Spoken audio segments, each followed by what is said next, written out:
브랜딩이라는 게 각자의 상황이 다르고 위치가 다르고 자금이 다르고 상권이 다릅니다. 오래된 노포는 전통을 세련되게 해석을 하고 소자본 창업은 효율과 차별화 여기에 집중을 해야 되고 대형 매장은 압도적인 경험을 해줘야 됩니다. 그리고 이런 것들이 당연히 매출로 증명이 되어야 됩니다. 자, 매장을 처음 리브랜딩 할 때 가장 중요한 거 딱 하나만 말씀드릴게요. 그게 뭐냐면 메뉴를 어떻게 하고 인테리어를 어떻게 하고 마케팅을 어떻게 하고 이런 게 중요한 게 아니라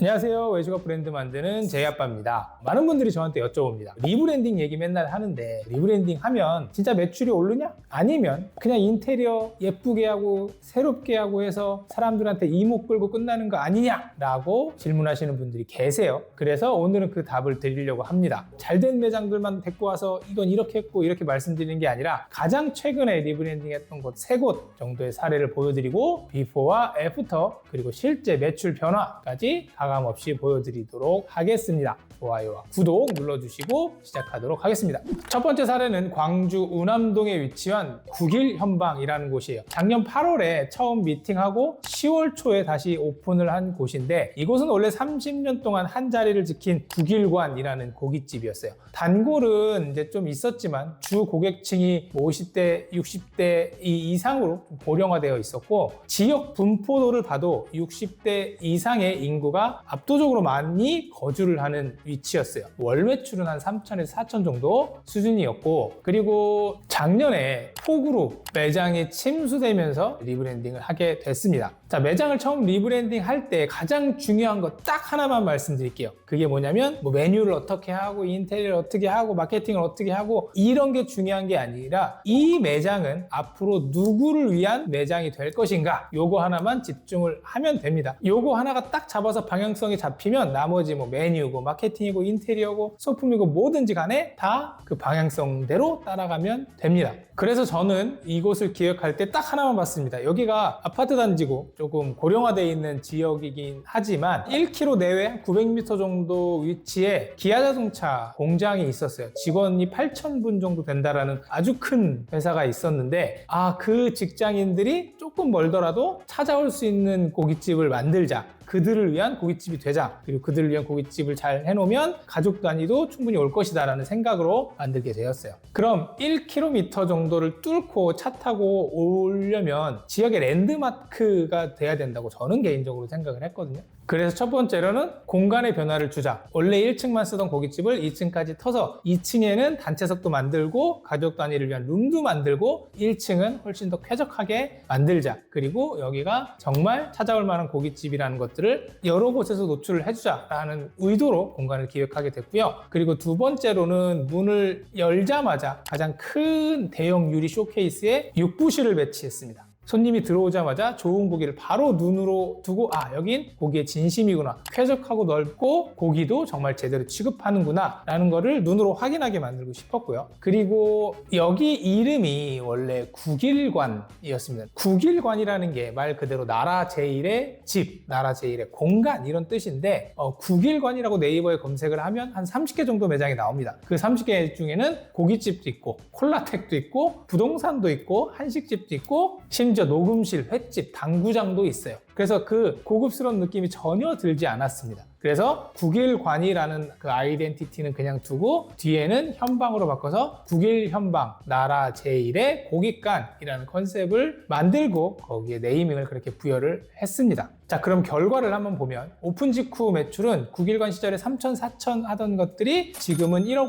5천은 가뿐히 넘깁니다. 낡은 동네 고깃집이 멀리서도 찾아올 수 있는 그런 명소가 된 거죠. 이렇게 지역 아파트 단지에 나이 많으신 분들을 대상으로 하던 곳을 직장인들 그리고 조금 멀리 떨어진 곳에서도 찾아올 수 있는 랜드마크를 만들자라는 방향에서 시작이 된 것입니다. 자, 두 번째는 국일현방 사례 소개를 드리면 거기는 매장이 커서 그렇지 거기는 건물주니까 그렇지 자금이 있으니까 1층이나 2층을 다 터서 랜드마크를 만들 수 있지 라고 생각하시는 분들이 계실 것 같아서 작은 매장을 소개를 해드릴게요. 이곳은 제가 운영에 참여하고 있는 브랜드 마구리 상회라는 곳이고요. 역시 처음에 기획 의도 매장은 누구를 위한 매장이 될 것인가 간판이었어요. 지금 이곳은 불닭발 골목이라고 송내에 노란 간판에 불닭발집만 5개, 6개가 쫙으르르 있는 그런 집이었어요. 근데 반면에 한 2블록 뒤에 가면 거기는 먹자골목들이 형성되어 있고 술집, 고깃집들이 형성되어 있습니다. 그래서 저는 저쪽 메인 상권에 없는 매력적인 고깃집을 만들어서 이쪽까지 넘어오게 만들자. 거기서 술 먹고 거기서 고기 먹는 사람들이 우리 집에 와서 1차로 가고 2차로 저쪽으로 넘어가자. 그 정도 매력 있는 매장을 만들자라고 방향을 잡고 진행을 했습니다.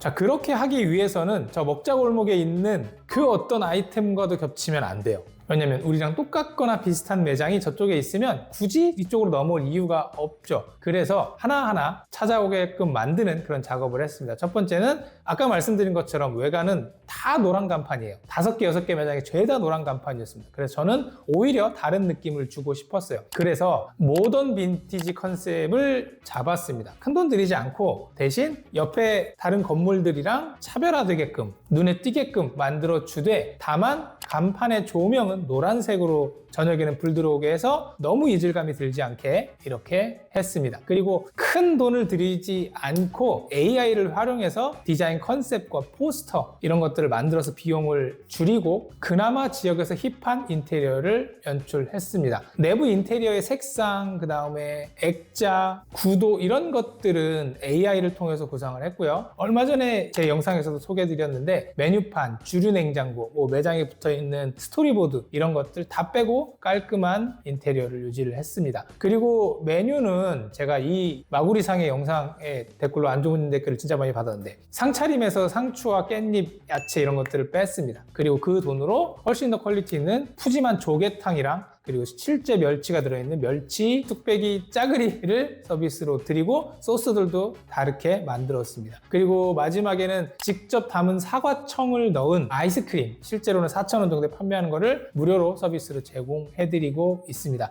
그리고 고기 부위도 마찬가지로 삼겹살, 목살, 항정살 이런 애들은 어딜 가든 있잖아요. 그리고 바로 옆 블록에도 몇 개나 있고, 그래서 뼈에 붙은 가장 맛있는 살, 연골 부위, 마구리에 붙어있는 살을 잘라내지 않고 그대로 뼈째 포떠서 우리만 판매하고 있는 부위를 판매를 하기 시작했어요. 이 부위는 진짜 맛있는데 정형하는 게 진짜 그지 같거든요. 그래서 잘 안 하고 어렵기도 했는데, 그리고 이걸 이렇게 정형을 해놓으면 색깔이 금방 가서 이게 장사하기가 쉽지 않습니다. 하지만 그런 식으로 차별화를 두었고 우리만 판매하는 그런 메뉴가 되었습니다. 다행히 이 전략은 지금 통하고 있어요. 그래서 올 초에 영하 막 15도 내려가고 이럴 때 오픈을 해갖고 처음에는 손님도 없었고 저희 홍보도 안 했었거든요. 근데 지금은 옆에 먹자골목에서 우리 집으로 1차 오시는 분들이 굉장히 많아졌고 지금도 매출이 엄청나게 많이 늘진 않았습니다. 하지만 일주일에 3번, 많게는 4번씩 오시는 분도 계시고 재방문율은 거의 50%가 넘어가는 만큼 고객 만족도가 압도적으로 좋습니다.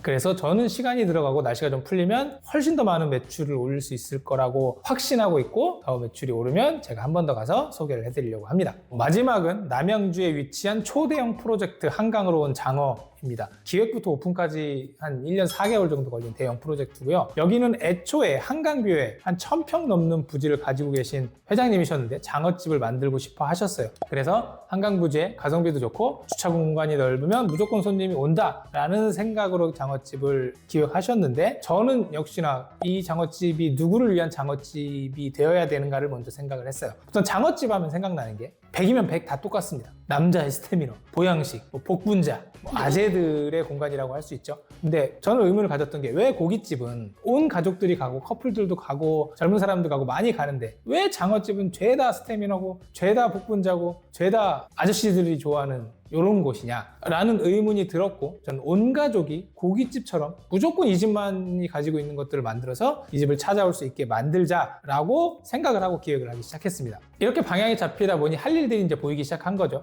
내가 우리 아이들 데리고 장어집 갔을 때 불편했던 것들을 하나하나씩 개선해서 추가하면 되는 겁니다. 첫 번째는 가족 단위 고객들을 위해서 1층에 수유실 겸 기저귀 가리 공간을 따로 만들었습니다. 그리고 아이들이 뛰어놀 수 있게끔 한강공원으로 바로 내려갈 수 있는 계단과 정원들을 좀 만들었고요. 그리고 한강 뷰가 보이는데 고깃집처럼 이렇게 덕트 내려와 있으면 불편하잖아요. 그리고 장어집들 가면 엄청나게 덥습니다. 숯불들을 너무 떼서. 그래서 테이블 간격을 굉장히 널찍널찍하게 뽑았고 덕트들도 상향식이 아닌 하향식으로 다, 물론 돈이 많이 들어갔지만 설비를 했습니다. 그리고 다른 대형 장어집들은 보통 1층에 자판기 커피를 넣어서 서비스로 드리거나 카페를 하나 만들어서 거기서 이제 판매를 하거나 하는데 저희는 무인 카페를 만들었습니다. 그리고 거기서 카페에서 먹는 퀄리티의 커피를 뭐 2,500원, 3,000원 이렇게 저렴하게 판매를 해서 사람들이 거기서 식사를 하시고 커피를 뽑아서 한강으로 나가시고 이런 것들이 연계되게끔 설계를 했습니다. 여기도 한겨울에 오픈을 했습니다. 그래서 한겨울에는 조금 주춤했지만 지금은 이미 남양주 삼패동에 핫플레이스로 자리매김하게 됐고요. 여기는 그냥 말 그대로 100% 여기 오기 위해서 차를 끌고 오시는 분들이 많습니다. 저도 제 지인들, 저희 부모님들 모시고 한 4번인가 5번인가 갔었는데 다들 너무 만족해 하시는 곳입니다. 그리고 매출은 당연히 2억은 이미 넘었고 3억, 4억 이 정도를 바라보면서 달리고 있습니다. 월 매출입니다.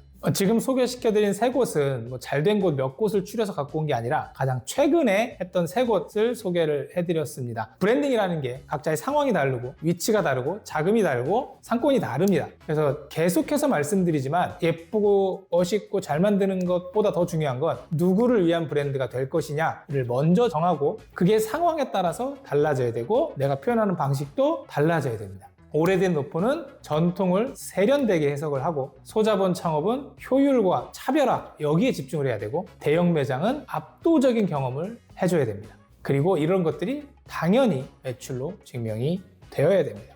나에게 딱 맞는 옷이 뭔지 내가 리브랜딩을 하려면 어떻게 해야 되는지 내 자랑만 하고 있지 않은지 이거를 잘 살펴보시고 새로운 매장으로 리브랜딩 하실 분들은 잘 하시고 안 되시면 저한테 연락을 주셔서 같이 잘 하시면 좋을 것 같습니다. 감사합니다.